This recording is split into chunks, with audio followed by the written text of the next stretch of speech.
À Paris, c'est un match de foot sous haute sécurité qui se prépare. Demain, France-Israël au Stade de France. Et déjà ce soir, les tensions devraient être vives à Paris alors que se tient le gala annuel de l'association Israel is Forever. En guise de contestation, plusieurs associations, syndicats et partis de gauche vont organiser une manifestation pro-palestinienne au départ de la gare Saint-Lazare. Les tensions promettent donc d'être vives. Pour les autorités, c'est un challenge. 4000 policiers et gendarmes vont sécuriser le match prévu demain. En tribune, il y aura Emmanuel Macron, Michel Barnier, Nicolas Sarkozy, François Hollande.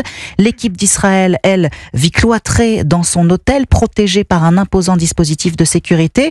Que fait donc l'équipe de France ? Eh bien, elle essaie de se préparer à cette rencontre en toute sérénité, malgré le contexte, Cyril de la Morinerie. Oui, l'équipe de France se prépare dans sa bulle à Clairefontaine. Les Bleus se sont entraînés hier à huis clos. Les Français vont affronter Israël dans une atmosphère très particulière, dans un Stade de France ultra sécurisé. Mais les hommes de Didier Deschamps vont tenter de faire abstraction de ce contexte brûlant, explique le gardien lillois appelé pour la première fois en bleu, Lucas Chevalier. On va essayer de faire comme si c'est un match normal, mais dans le fond, ça ne l'est pas vraiment. On a forcément de la compassion avec ce qui se passe au Moyen-Orient. On va essayer de faire le mieux qu'on peut. 20 000 supporters seulement sont attendus dans les gradins demain soir. Il faut dire que ce match est classé à très haut risque par le ministère de l'Intérieur.